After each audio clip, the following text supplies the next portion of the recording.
இந்திய அணியின் மிகப்பெரிய வரலாற்று வெற்றி யாருக்கு இடையில? நம்ம ஆப்கானிஸ்தானுக்கு இடையில. அவங்க ஒரு மேட்ச் இந்தியா கூட விளையாண்டுட்டு போகலான்னு நினைச்சாங்க. ஆனால் 5 நாள் விளையாட வேண்டிய மேட்சை 3 நாளில் பொட்டியை கணக்கிட்டு அனுப்பிச்சிட்டாங்க.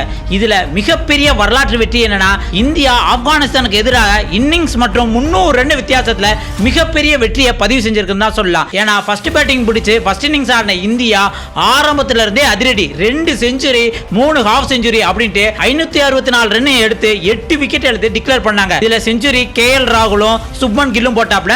Half century Sai Sudharsan, Rishabh Pant and Washington Sundar இவங்க 3 பேரும் ஹாஃப் செஞ்சுரி போட்டாங்க. இப்படி அதிரடியா ஆரம்பிச்சவங்க ஆப்கானிஸ்தானோட ஃபர்ஸ்ட் இன்னிங்ஸ் பேட்டிங் ஆட வந்தவங்க 154 ரன்னுக்கெல்லாம் அவுட் ஆயிட்டு போயிட்டாங்க. இப்படி சுண்டதுக்கு யார் காரணம் அப்படின்னு பார்த்தோம்னா மானவ் சுதார் 6 விக்கெட் பேட்டிங்ல ஒரு 28 ரன் ஆடி ஒரு அதிரடி காமிச்சாப்ல.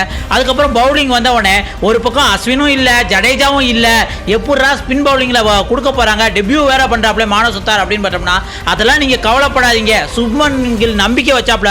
மானவ் சுதார் 6 விக்கெட்டை கழட்டிட்டாப்ல. இன்னொரு பக்கம் பிரசித் கிருஷ்ணா 3 விக்கெட்டும், வாஷிங்டன் சுந்தர் 1 விக்கெட் எடுத்து 154 சுருட்டினாங்க. சரி, அடுத்து ஃபாலோயிங் ஆன் கொடுத்து மறுபடியும் ஆப்கானிஸ்தான் பேட்டிங் வந்தா 112 சுருட்டிட்டாங்க. இதுலயும் மானவ் சுதார் 2 விக்கெட் எடுத்தாப்ல.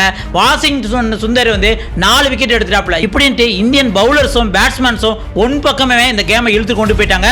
3 நாளே மேட்சை முடிச்சு இன்னிங்ஸ் மற்றும் 300 ரன் வித்தியாசத்துல மாபெரும் வெற்றி பெற்று ஒரு வரலாற்று சாதனை படைச்சிருக்காங்கன்னு தான் சொல்லலாம். இந்தியா இப்படி வரலாற்று வெற்றி பெற்றதுக்கு அதிரடி காமிச்சு விளையாண்டது ஒரு பக்கம் காரணமா இருந்தாலும் ஆப்கானிஸ்தானோட சொதப்பல்கள் தான் இதுக்கு நிறைய காரணம் சொல்லலாம். ஏன் அப்படின்னா அவங்க நல்ல அவுட்டுங்களை அம்பையர் கொடுக்காட்டால் டிஆர்எஸ் எடுக்க வேண்டிய ஆப்ஷன் இருந்துமே அவங்க அதை தவற விட்டது இந்தியாவுக்கு பயங்கர பாசிட்டிவா அமைஞ்சது.